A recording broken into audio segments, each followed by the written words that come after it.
Nah, terakhir adalah menganalisa dan mengevaluasi. Jelas, dalam bisnis harus ada datanya, teman-teman.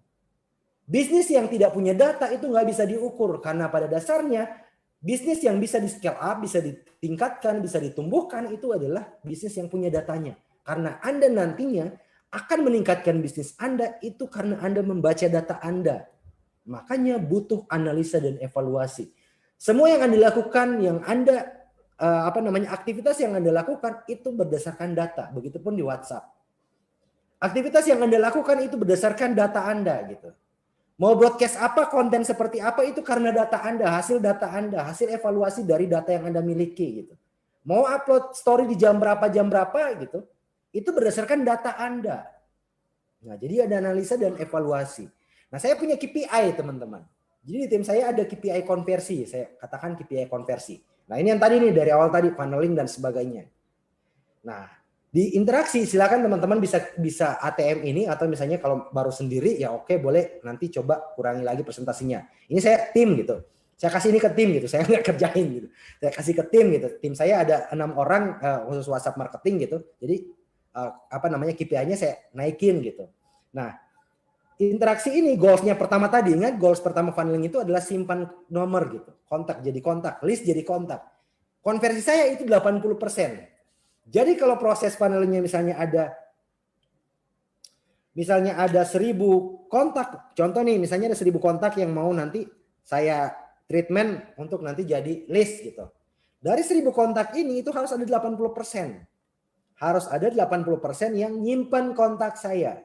Ya, jadi kalau misalnya contoh kasusnya 1000, ya berarti ada 800 orang nih yang harus nyimpan gitu.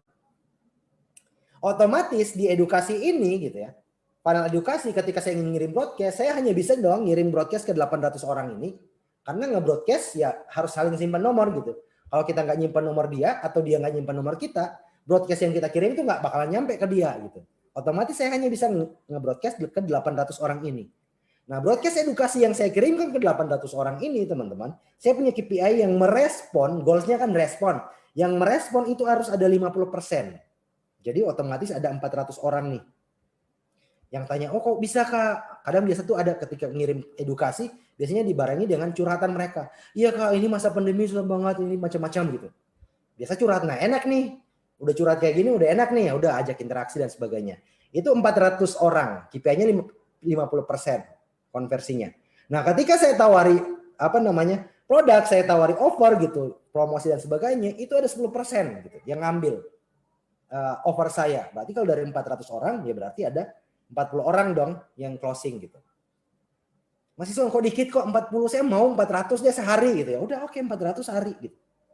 Berarti apa yang dinaikin? Ya ini dong yang dinaikin gitu.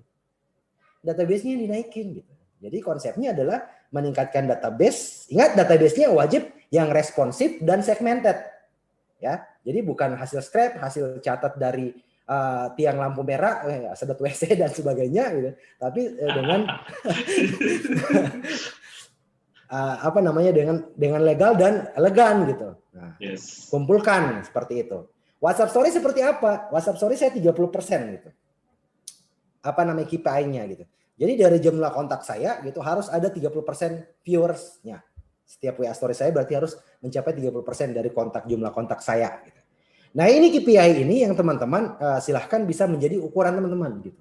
Ukuran Anda dalam menentukan pola nanti yang akan Anda dapatkan untuk aktivitas WhatsApp marketing.